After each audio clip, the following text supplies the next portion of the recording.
పూర్తిగా తెలుగుదేశంతో, అధికార పార్టీతో, కూటమి నేతలతో పోలీస్ యంత్రాంగం అంతా కూడా మిలాఖత్ అయిపోయింది. ఎందుకు ఆపాల్సి వచ్చింది? ఈరోజు విజయవాడ నుంచి కౌన్సిలర్ అందరూ 11 గంటలకి ఎన్నిక ఉంటే వెళ్తుంటే రెడ్డిగూడెం ప్రాంతంలో ఆ విలేజ్ దగ్గర ఎందుకు ఆపాల్సి వచ్చిందో ప్రభుత్వం సమాధానం చెప్పాలి అని చెప్పి ఈ సందర్భంగా చెప్తా ఉన్నాం. మెజార్టీ లేకపోయినా భయంతో కౌన్సిలర్ని ఆపి బలవంతంగా నిన్న 4 కౌన్సిలర్ని బలవంతంగా తీసుకుని వెళ్ళి పార్టీలో చేర్పించినటువంటి పరిస్థితి చూసాం. ఈరోజు కూడా అదే రకంగా చేయాలని ప్రయత్నం చేస్తూ ఉన్నారు. మెజార్టీ లేకపోయినా తిరువూరు మున్సిపాలిటీని హస్తగతం చేసుకోవాలని చెప్పని దౌర్జన్యంగా చేసేటటువంటి కార్యక్రమం జరుగుతోంది. ఎన్నికల కమిషన్ డైరెక్షన్ ఇచ్చినా, అలాగే ఈరోజు ఉదయం కోర్టులో కూడా వైఎస్ఆర్ కాంగ్రెస్ పార్టీ పిటిషన్ దాఖలు చేయడం జరిగింది. కోర్టు కూడా ఆశ్చర్యపోయింది. ఎన్నికల కమిషన్ స్పష్టంగా ఆదేశాలు ఇచ్చినప్పటికీ కూడా ఎందుకని పోలీస్ యంత్రాంగం ఈ రకంగా వ్యవహరిస్తుంది? ఒక 30 నిమిషాల్లో, అరగంట లోపు నాకు పూర్తి సమాచారం కావాలి అని చెప్పని న్యాయస్థానం కూడా ఆదేశించడం జరిగింది అని చెప్తున్నాం.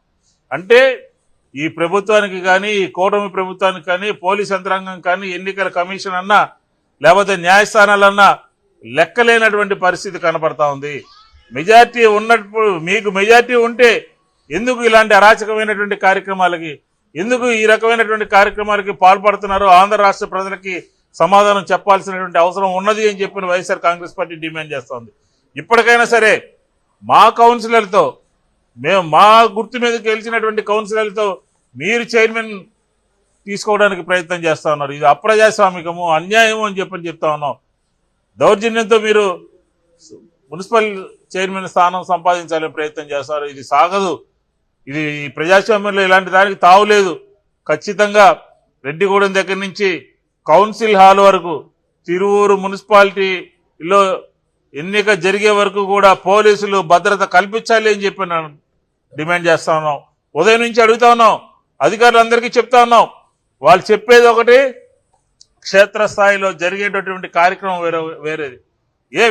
ఎన్నికల కమిషన్ నిన్న డైరెక్షన్ ఇస్తే విజయవాడ నుంచి ఎన్నికల కౌన్సిల్ హాల్ వరకు ఎందుకని మీరు భద్రత కల్పించలేకపోయారు? ఎందుకని మీరు గన్మెన్ లేవలేకపోయారు? దానికి సమాధానం చెప్పండి. ఆ రోడ్డు తిరువూరు వస్తే భద్రత కల్పిస్తారంట. విజయవాడ నుంచి తిరువూరు మార్గ మధ్యంలో కూటమి నేతలు రౌడీజంగా, అరాచకంగా రోడ్ల మీద నుంచి ఎవరు వెళ్లకుండా అడ్డుకునేటటువంటి ప్రయత్నం చేస్తున్నారు. ఎందుకు అంత కక్కుర్తి మీకు? మెజార్టీ లేనప్పుడు ఎందుకు రావాలి రోడ్డు మీదకి? పోలీసులను అడ్డం పెట్టుకుని కౌన్సిల్ సంపాదించాలని ప్రయత్నం చేస్తున్నారా?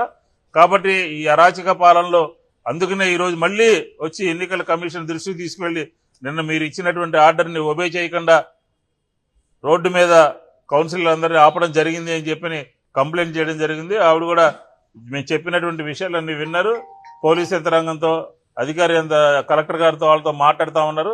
ఇది కనుక ఈ విషయంలో కనుక సరైనటువంటి చర్యలు పోలీస్ యంత్రాంగం తీసుకోకపోతే తదుపరి కార్యాచరణ ప్రణాళికని ప్రకటిస్తాము అని చెప్పిన కూడా వైఎస్ఆర్ కాంగ్రెస్ పార్టీ చెప్తాం.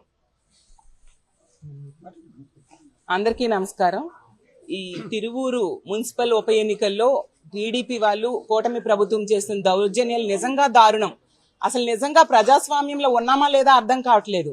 ఎన్నికల కమిషన్ స్పష్టంగా ఆదేశాలు ఇచ్చినా కూడా క్షేత్రస్థాయిలో దాన్ని పాటించకపోవడం ఏంటి? ఎంత అన్యాయం అసలు. అయినా మీకు 164 సీట్లు ఇచ్చారు ప్రజలు. ఇవి వైఎస్ఆర్ కాంగ్రెస్ పార్టీకి ఇచ్చిన సీట్లలో మున్సిపల్ ఎన్నికల్లో ఇలాంటి దౌర్జన్యాలకి పాల్పడడం ఎంతవరకు సమంజసం? ఆ తిరువూరు మున్సిపాలిటీలో తీసుకుంటే 17 మా పార్టీ గెలిచాము, 3 ఏమో వాళ్ళ పార్టీ వాళ్ళు గెలిచారు. స్పష్టంగా మా మెజారిటీ కనిపిస్తూ ఉంది. ఎంత దౌర్జన్యంగా మా వాళ్ళని లాక్కొని ఆ మున్సిపల్ ఉప ఎన్నికల్లో గెలవాలనుకోవడం అసలు న్యాయమేనా? ఎంత రెడ్ బుక్ రాజ్యాంగం అమలుకి మీరు ప్రయత్నిస్తారు? అంబేద్కర్ గారు రాసిన రాజ్యాంగం ఉన్న దేశంలో మనం బ్రతకట్లేదా? ఇప్పటికి జరిగిన అన్ని ఉప ఎన్నికల్లో కూడా ఇదే విధంగా వ్యవహరిస్తున్నారు. మననే విశాఖపట్నం మేయర్ ఎన్నికల్లో తీసుకుంటే అదే విధంగా స్పష్టమైన మెజారిటీ వైఎస్ఆర్ కాంగ్రెస్ పార్టీకి ఉన్నా కూడా దౌర్జన్యంగా మా కౌన్సిలర్ని, మా కార్పొరేటర్స్ ని తీసుకోవడం జరిగింది. అలాగే తిరుపతి, తుని, అలా గుంటూరు, ప్రతి దగ్గర కూడా ఈ లోకల్ బాడీస్ ఎలక్షన్స్ లో మా YSR Congress party B form మీద గెలిచిన వాళ్ళని అడ్డగోలుగా దౌర్జన్యంగా భయపెట్టి బెదిరించి అన్ని రకాలుగా సామ దాన భేద దండోపాయాలు ఉపయోగించి వాళ్ళని తీసుకుని వాళ్ళు గెలవడానికి ప్రయత్నించడం ఎంతవరకు సమంజసం? మీకు ఇచ్చిన సీట్లు సరిపోవా? ఇది న్యాయమేనా? ఎప్పటికైనా ఇలాంటి దౌర్జన్యాలు ఆపాల్సిన బాధ్యత కూటమి ప్రభుత్వం మీద ఉంది.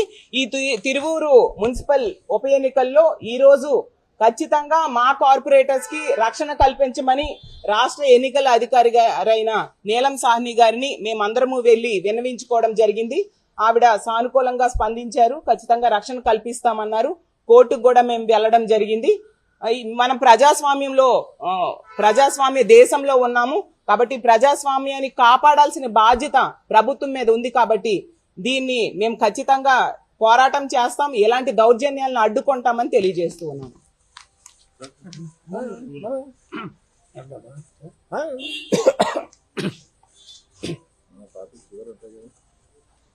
రాష్ట్రంలో తెలుగుదేశం కూటమి ప్రభుత్వం అధికారంలో వచ్చిన రోజు నుంచి కూడా ప్రజాస్వామ్య విలువల్ని తుంగలో తొక్కి ఎక్కడ ఎన్నికలు జరిగినా కూడా ఉప ఎన్నికలు జరిగినా కూడా ఆ ఎన్నికల్లో వక్ర మార్గాన అక్రమ మార్గాన ఏదో ఒక విధంగా గెలవాలనే తలంపుతో వాళ్ళు చేస్తున్నటువంటి ప్రయత్నాలన్నీ కూడా ఎప్పటికప్పుడు వ్యవస్థల్లో కీలకమైనటువంటి వ్యవస్థలుగా ఉన్నటువంటి ఎన్నికల కమిషన్ కానీ న్యాయస్థానాలను కానీ ఆశ్రయించినటువంటి పరిస్థితులు కూడా ఒక్కసారి సందర్భంగా గుర్తు చేస్తా ఉన్నా.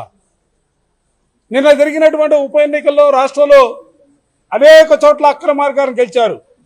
తిరువురుకు సంబంధించి వైఎస్ఆర్ కాంగ్రెస్ పార్టీకి స్పష్టమైనటువంటి మెజార్టీ. ఎందుకంటే అక్కడ ఖాళీ అయిన పరిస్థితిలో కూడా, ఎందుకంటే వైఎస్ఆర్ కాంగ్రెస్ పార్టీ ఒప్పందంలో భాగంగా మా చైర్పర్సన్ రాజీనామా చేస్తే తిరిగి ఉప ఎన్నికలు జరుగుతూ ఉన్నాయి. 20 స్థానాల్లో 17 స్థానాలు వైఎస్ఆర్ కాంగ్రెస్ పార్టీ గెలిస్తే కేవలం 3 స్థానాల్లో మాత్రమే తెలుగుదేశం కూటమి గెలిచినటువంటి పరిస్థితులు ఉన్నాయి. ఈ పరిస్థితుల్లో తిరిగి వైఎస్ఆర్ కాంగ్రెస్ పార్టీ అభ్యర్థి గెలుస్తాడు కాబట్టి ఏదో ఒక విధంగా ఎన్నికలను అడ్డుకోవాలనే ఆలోచనతో నిన్న ఉదయం నుంచి సాయంత్రం వరకు కూడా తెలుగుదేశానికి సంబంధించినటువంటి శాసనసభ్యుడు కానీ ఆ పార్టీకి సంబంధించినటువంటి నాయకులు కానీ కార్యాలయం ముందు చేసినటువంటి రగడ, పోలీసులు అడ్డం పెట్టుకుని పోలీసుల చేతే మా పార్టీకి సంబంధించినటువంటి కౌన్సిల్ను తీసుకున్నటువంటి విధానం రాష్ట్ర ప్రజానీకం యావత్తు కూడా చూసినటువంటి పరిస్థితులు కూడా ఈ సందర్భంగా చెప్తా ఉన్నా. నిన్ననే కలిసాం. ఎందుకంటే ఎన్నికల కమిషనర్ గారంటే వ్యవస్థ అంటే అమితమైనటువంటి గౌరవం కలిగినటువంటి రాజకీయ పార్టీగా ఎన్నికల కమిషన్ కలిసి రాష్ట్రంలో జరుగుతున్నటువంటి పరిస్థితులు చెప్పడంతో పాటుగా తిరువురు సంబంధించినటువంటి ఎన్నికల తీరును కూడా వారికి వివరించిన దాని మీద వారు కూడా డీజీపీకి ఉత్తరం రాసినటువంటి పరిస్థితులు మీ అందరికీ తెలుసు. కానీ మేము ఊహించాం. ఎందుకంటే ఎన్నికల కమిషన్ చెప్పినప్పుడు తప్పనిసరిగా పోలీసు డిపార్ట్మెంట్ ఆ ఆదేశాలని తప్పనిసరిగా శిరసావిస్తున్న భావంతో మేముంటే ఎక్కడా కూడా వాటిని అమలు చేసే పరిస్థితులు లేనటువంటి పరిస్థితులు ఉన్నాయి. తప్పని పరిస్థితులు. ఎందుకంటే ఎన్నికల కమిషన్ ఆదేశాలని పాటించలా. మేము అందుకనే న్యాయస్థానాలు తలుపు తట్టాం, హౌస్ మోషన్ వేశాం. హౌస్ మోషన్ లో కూడా ఈ రోజు గౌరవ న్యాయస్థానం చాలా స్పష్టంగా సూటిగా జీపీని ప్రశ్నించింది. ఇంత స్పష్టమైనటువంటి ఆర్డర్ ఉన్నప్పుడు కూడా ఎందుకు ఈ విధంగా పోలీసులు వ్యవహరిస్తున్నారనే అంశం పైన ఆయన కూడా ప్రశ్నిస్తే లేదు అరగంటలో అన్ని విషయాలు కూడా కోర్టుకు చెప్తున్నాం అనే మాట కోర్టులో చెప్పినటువంటి మాట కూడా ఈ సందర్భంగా గుర్తు చేస్తా ఉన్నాం. మేము అలా ఒకటే చెప్పదలుచుకున్నాం. తిరువూరు ఎన్నికల్లో వైఎస్ఆర్ కాంగ్రెస్ పార్టీ గెలిచినా లేకపోతే తెలుగుదేశం పార్టీ గెలిచినా ఏదో రాజకీయాలు తారుమవుతాయని భావంతో మేము, లేకపోతే వైఎస్ఆర్ కాంగ్రెస్ పార్టీ ఇక్కడ గెలిస్తే ఆకాశాన్ని అందుకుందనో ఓడిపోతే పాతాళాన్ని పొందనే భావంతో మేము లేవు. మా ఆలోచనలు కానీ మా విధానాలు కానీ ప్రజాస్వామ్యం బతకాలి. ఈ రాష్ట్రంలో ప్రజాస్వామ్యబద్ధంగా ఎన్నికలు జరగాల. ఆ ఎన్నికల్లో నిజంగా మీకు బలం ఉంటే మీరు గెలిచే పరిస్థితులు ఉంటాయి. కానీ వాళ్ళు మీరు చేస్తుంది ఏంటి? ఎన్నికలు జరుగుతూ ఉంటే అడ్డుకుంటారా? ఇంతకంటే దారుణమైనటువంటి సంఘటనలు ఈ రాష్ట్రంలో ఎప్పుడైనా జరిగాయా? ఎప్పుడో 2 దశాబ్దాల క్రితం బీహార్లో జరుగుతున్నటువంటి పరిణామాలు ఇవాళ ఈ రాష్ట్రంలో జరుగుతూ ఉన్నాయి. ఇది ప్రజాస్వామ్యానికి మంచి పరిణామం కాదు. దయచేసి పదే ఇవాళ మిమ్మల్ని కూటమి నేతలందరూ కూడా చెప్పదలుచుకున్నా. మీరు ఈరోజు ఏ విత్తనం అయితే నాటుతారో ఆ విత్తనమే పెరిగి వృక్షం అవుతుంది, అయ్యే కాయలు కాస్తాయి.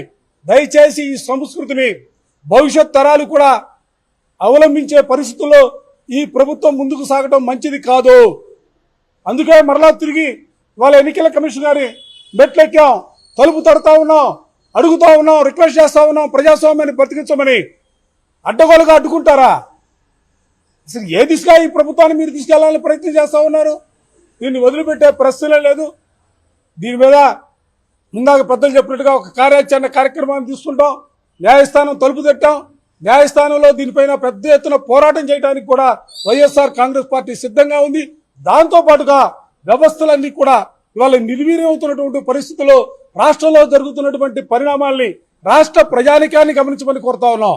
రాష్ట్రంలో ప్రజాస్వామ్యాన్ని కావాలని కోరుకునే ప్రతి ఒక్కరు కూడా ఈ రోజు జరుగుతున్నటువంటి సంఘటనని నిశ్చితంగా గమనించమని చెప్పిన ఈ సందర్భంగా కోరటం కోసం ఈ రోజున ఎన్నికల కమిషన్ తలుపు తట్టాం. చూస్తాం ఏ విధంగా ఈ ప్రభుత్వం ప్రయత్నం చేసి పోలీసు అధికారులు ఏ విధంగా రక్షణ కల్పిస్తారన్న అంశాలను పరిశీలన చేసి దీనిపైన న్యాయ పోరాటం చేయడానికి వైఎస్ఆర్ కాంగ్రెస్ పార్టీ సిద్ధంగా ఉంది.